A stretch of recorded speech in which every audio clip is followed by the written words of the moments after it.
아침 묵상에 오신 여러분들을 환영하고 축복합니다. 오늘도 하나님께서 새로운 날 허락하셨는데요. 새로운 날 걸맞는 새로운 은혜로 오늘 하루를 지켜줄 줄 믿습니다. 오늘은 이드로가 모세를 방문하다라는 제목을 가지고 출애굽기 18장 1절부터 12절까지 말씀을 좀 살펴봤으면 좋겠습니다. 우리 1절부터 4절까지 말씀을 같이 한번 읽어볼까요? 모세의 장인이며 미디안 제사장인 이드로가 하나님이 모세에게와 자기 백성 이스라엘에게 하신 일, 곧 여호와께서 이스라엘 애굽에서 인도하여 내신 모든 일을 들으니라. 모세의 장인 이드로가 모세가 돌려보내던 그의 아내 시보라와 그의 두 아들을 데리고 왔으니 그 하나의 이름은 게르솜이라. 이는 모세가 이르기를 내가 이방에서 나그네가 되었다 함이요 하나의 이름은 엘리에셀이라. 이는 내 아버지의 하나님이 나를 도우사 바로의 칼에서 구원하셨다 함이더라. 오늘 본문에 보면 이드로가 등장을 합니다. 이드로는 모세의 장인이자 미디안의 제사장이에요. 근데 이드로가 모세를 지금 방문하게 되죠. 이전에 어떤 일이 있었죠? 아말렉이 쳐들어왔습니다. 아말렉은 이스라엘을 대적하기 위해서 쳐들어왔어요. 그런데 똑같은 이방인이었던 이드로는 모세를 돕기 위해서 오는 모습을 보게 됩니다. 성경은 이방 민족에 대해서 배타적이지 않습니다. 유대인들은 그랬을지 몰라도 하나님은 그렇지 않아요. 구약 성경에 보면 많은 이방인들이 유대인, 이스라엘 백성 안으로 편입되어지고 들어오는 모습을 보게 됩니다. 그리고 신약 성경에 보면 마태복음 1장에 예수님의 족보가 등장을 하는데 이 족보에는 5명의 여인이 등장하는데 그 중에 4명이 이방 여인이에요. 그만큼 이방인들에 대해서 배타적이지 않고 그들에 대해서 열려있고 언제든지 이스라엘 민족 하나님의 백성으로 받아줄 마음들이 있었던 거죠. 아니 보다 본질적으로 아브라함을 부를 때 뭐라고 그랬어요? 복의 통로가 될 것이다. 하나님께 처음 아브라함을 부르실 때 이스라엘 민족, 유대인들만 부르려고 했던 게 아니에요. 그들을 통해서 이방 모든 민족을 하나님 앞에 돌아오게 하는 게 비전이었던 거죠. 그렇다면 우리는 어떨까요? 우리도 한번 돌아봐야겠죠. 우리는 세상에 대해서 얼마나 열려 있습니까? 혹시 우리도 유대인들처럼 과거 구약의 이스라엘 백성들처럼 이방인이 들어온 것들에 대해서 세상에 대해서 닫혀있진 않은지 돌아봐야 돼요. 저희 교회가 지역사회를 위해서 영어 도서관 운영하잖아요. 도서관 운영할 때 처음에 도서관을 개관했을 때 많이 들었던 질문 중에 하나는 이런 거였어요. 교인이 아닌데 이용해도 되나요? 라는 질문이었어요. 교인이 아닌데 이용해도 되나요? 이 질문에서 우리가 알 수 있는 게 있죠. 세상 사람들이 갖고 있는 선입견이에요. 어떤 선입견이에요? 교회는 교회만을 위해서 이용해야 된다는 거죠. 교회가 하는 행사는 교인들만을 위한 행사라는 거예요. 왜 이런 선입견을 갖게 됐어요? 어쩌면 그게 우리 현실 교회의 모습일 수도 있죠. 정말 우리가 세상으로부터 열려 있는가? 언제든지 세상 사람들이 다가올 수도 있고 우리가 다가갈 수도 있는가? 정말 우리 공동체가 세상을 향해 열려 있는 공동체인가? 이런 부분들에 대해서 늘 점검해 봐야 된다고 생각해요.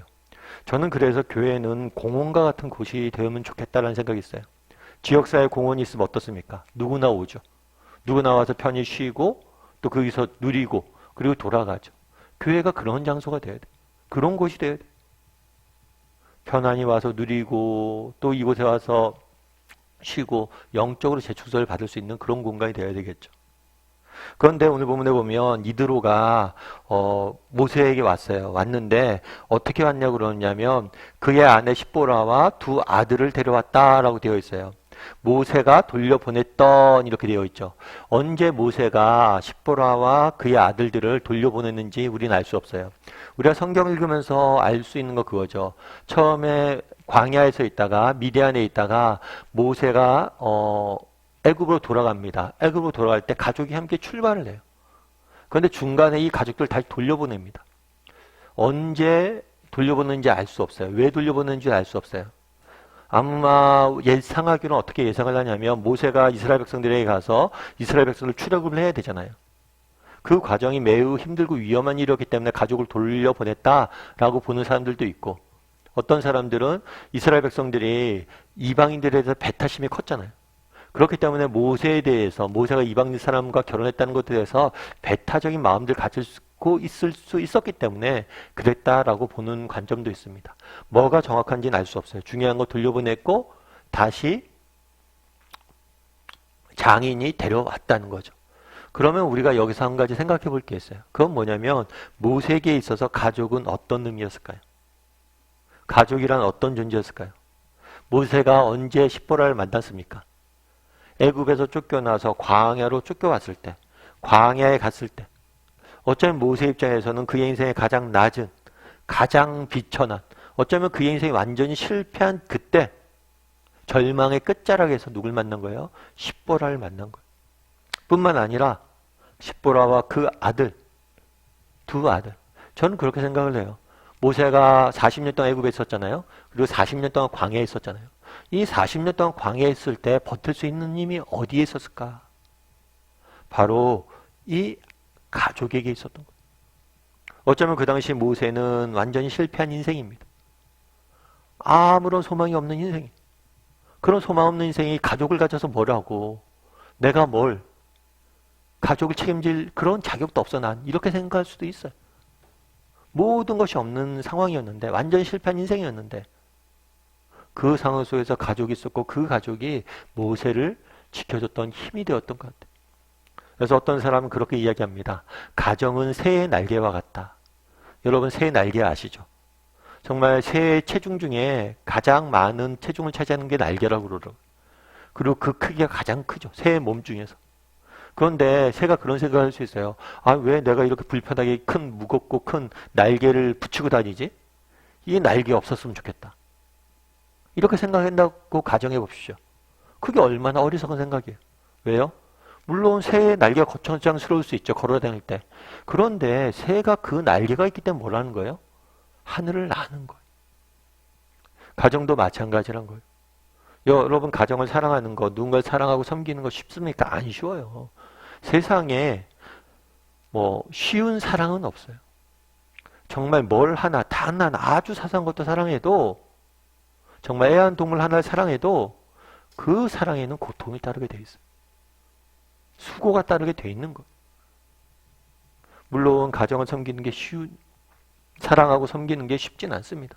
하지만 그 가정이 있어서 마치 새가 하늘을 나는 것처럼 날게 되는 거예요. 참 그런 면에서 오늘날 안타까운 것은 이 가정의 소중함들이 점점 희석되어지고 있다는 거죠. 특별히 젊은이들 사이에서 가정을 가지려고 꾸미려고 자녀를 안 낳으려고 하는 경향성들이 있죠.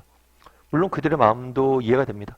그만큼 우리 사회가 살기가 어려워졌기 때문이겠죠. 그럼에도 불구하고 가정은 새의 날개와 같아요. 그 사실을 잊어서는 안 되는 거예요. 여러분 하나님께서 인간을 처음 창조하시고 주신 선물이 있어요. 제일 먼저 주신 선물이 있어요. 그건 뭐냐면 가정이에요. 다르게 말하면 공동체. 여러분 공동체.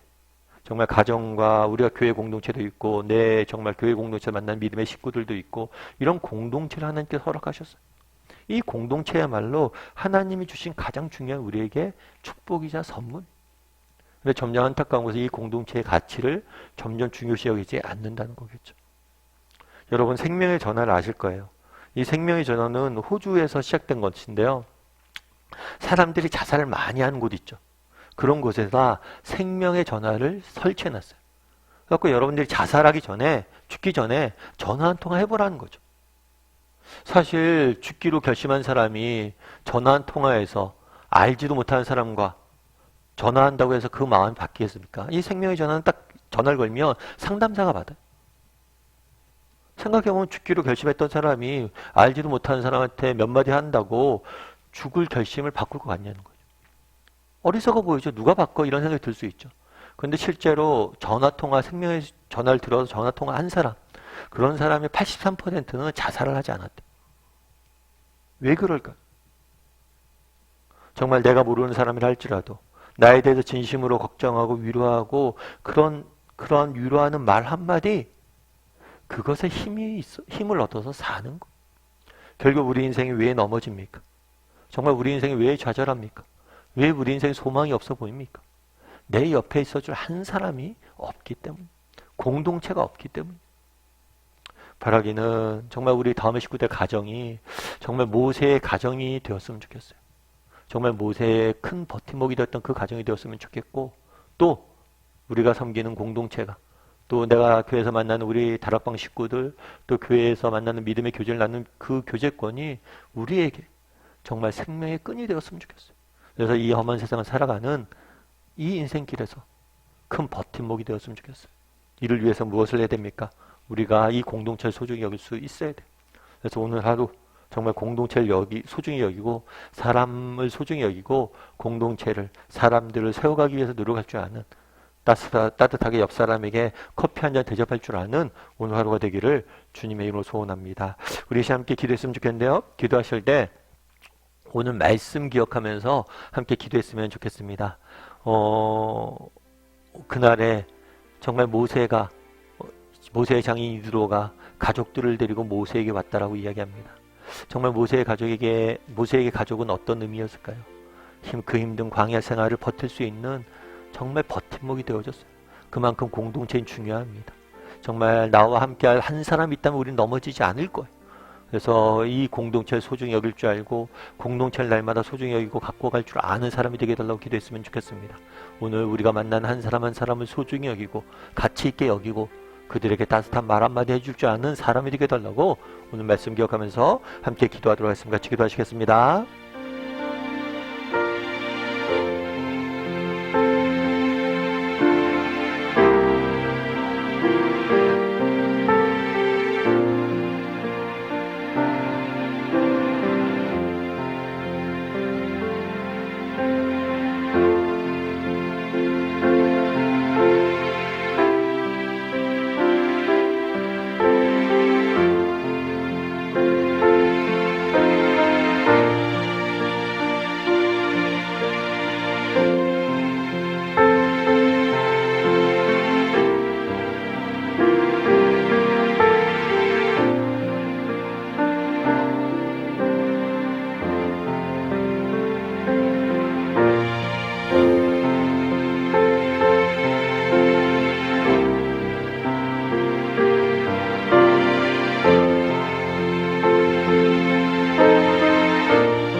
사랑의 하나님, 그날의 모세의 장인이 모세의 가족들 데리고 오는 모습들 보게 됩니다. 모세에게 가족이란 어떤 의미가 있었을까요? 40년 그 광야 생활, 인생의 절망과 정말 실패의 끝자락에서 그 가족이 그를 지키고 그를 세울 수 있는 버팀목이 되었음을 저희가 보게 됩니다. 정말 하나님께서 우리에게 주신 정말 가장 소중한 선물인 공동체를 소중히 여길 줄 아는 사람들이 되게 도와주시고 정말 사람을 소중히 여기고 사람을 세워가고 함께 뛸 줄 아는 사람들이 될 수 있도록 주여 붙잡아 주시옵소서. 오늘 하루 우리가 만나는 사람들, 우리 함께 있는 사람들의 소중함들을 깨닫고 그들에게 따뜻한 말 건네며 그들 한 사람 한 사람 세워갈 줄 아는 오늘 하루가 되길 소망하오며 모든 말씀 예수님의 이름으로 기도드립니다. 아멘.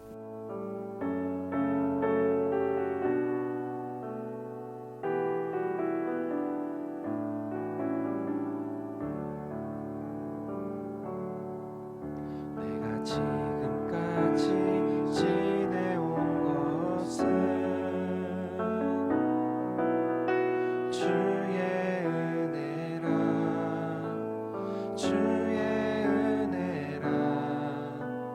지금까지 지내온 것은 주의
주